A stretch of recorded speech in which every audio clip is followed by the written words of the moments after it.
بسم اللہ الرحمن الرحیم۔ شروع اللہ کے نام سے جو بڑا مہربان اور نہایت رحم کرنے والا ہے۔ حضرت عمر فاروق رضی اللہ تعالیٰ عنہ نے کبھی کوئی خواہش نہیں کی۔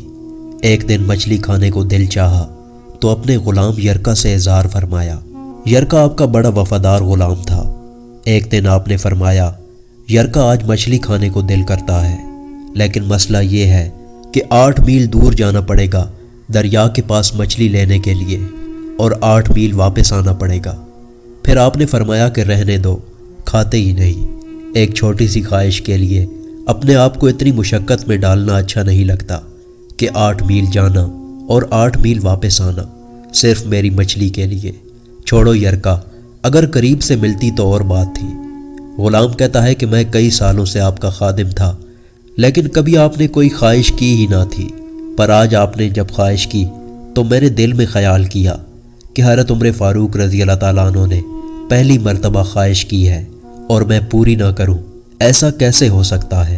غلام کہتا ہے کہ جناب عمر فاروق رضی اللہ تعالیٰ عنہ ظہر کی نماز پڑھنے گئے تو مجھے معلوم تھا کہ ان کے پاس کچھ مہمان آئے ہوئے ہیں، اثر ان کی وہی ہو جائے گی۔ غلام کہتا ہے کہ میں نے حضرت عمر فاروق رضی اللہ تعالیٰ عنہ کے پیچھے نماز پڑھی اور 2 رکعت سنت نماز پڑھ کر میں گھوڑے پر بیٹھا۔ عربی نسل کا گھوڑا تھا، دوڑا کر میں دریا پر پہنچ گیا۔ عربی نسل کے گھوڑے کو 8 میل کیا کہتے؟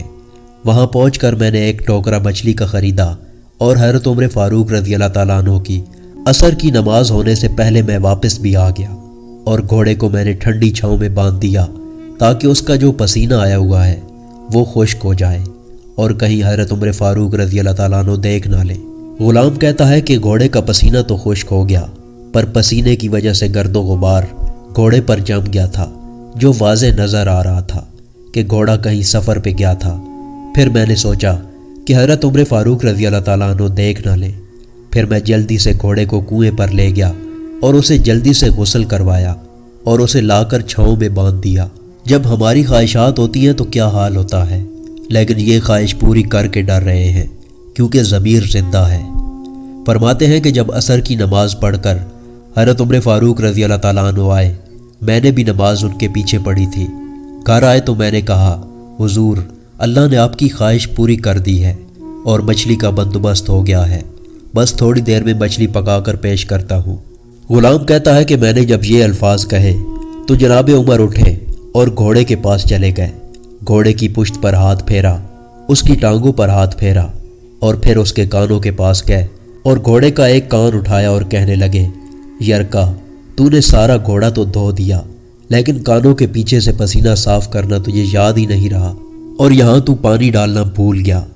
حضرت عمر فاروق رضی اللہ تعالیٰ عنہ گھٹنوں کے بل زمین پر بیٹھ گئے اور کہنے لگے، او یار یرکا، ادھر آ، تیری وفا میں مجھے کوئی شک نہیں ہے، اور میں کوئی زیادہ نیک آدمی بھی نہیں ہوں، کوئی پرہیزگار بھی نہیں ہوں۔ میں تو دعائیں مانگتا ہوں، اے اللہ میری نیکیاں اور برائیاں برابر کر کے مجھے معاف فرما دے۔ میں نے کوئی زیادہ تقوی اختیار نہیں کیا، اور بات کو جاری رکھتے ہوئے فرمانے لگے، یار ایک بات تو بتا، اگر یہ گھوڑا قیامت کے دن اللہ کی بارگاہ میں فریاد کرے کہ یا اللہ، عمر نے مجھے اپنی ایک خواہش پوری کرنے کے لیے 16 میل کا سفر طے کرایا، اے اللہ میں جانور تھا، بے زبان تھا، 16 میل کا سفر ایک خواہش پوری کرنے کے لیے، تو پھر یرکا تو بتا، میرے جیسا وجود کا کمزور آدمی مالک کے حضور گھوڑے کے سوال کا جواب کیسے دے گا؟ یرکا کہتا ہے کہ میں اپنے باپ کے فوت ہونے پر اتنا نہیں رویا جتنا آج رویا۔ میں تڑپ اٹھا کہ حضور یہ والی سوچ، یہاں تو لوگ اپنے ملازم کو نیچا دکھا کر اپنا افسر ہونا ظاہر کرتے ہیں۔ غلام رونے لگا۔ حضرت عمر فاروق رضی اللہ تعالیٰ عنہ کہتے ہیں، اب اس طرح کر، گھوڑے کو تھوڑا چارہ اضافی ڈال دے، اور یہ جو مچھلی لے کے آئے ہو اسے مدینے کے غریب گھروں میں تقسیم کر دو، اور انہیں یہ مچھلی دے کر کہنا کہ تیری بخشش کی بھی دعا کریں اور عمر کی بھی معافی کی دعا کریں۔ سبحان اللہ۔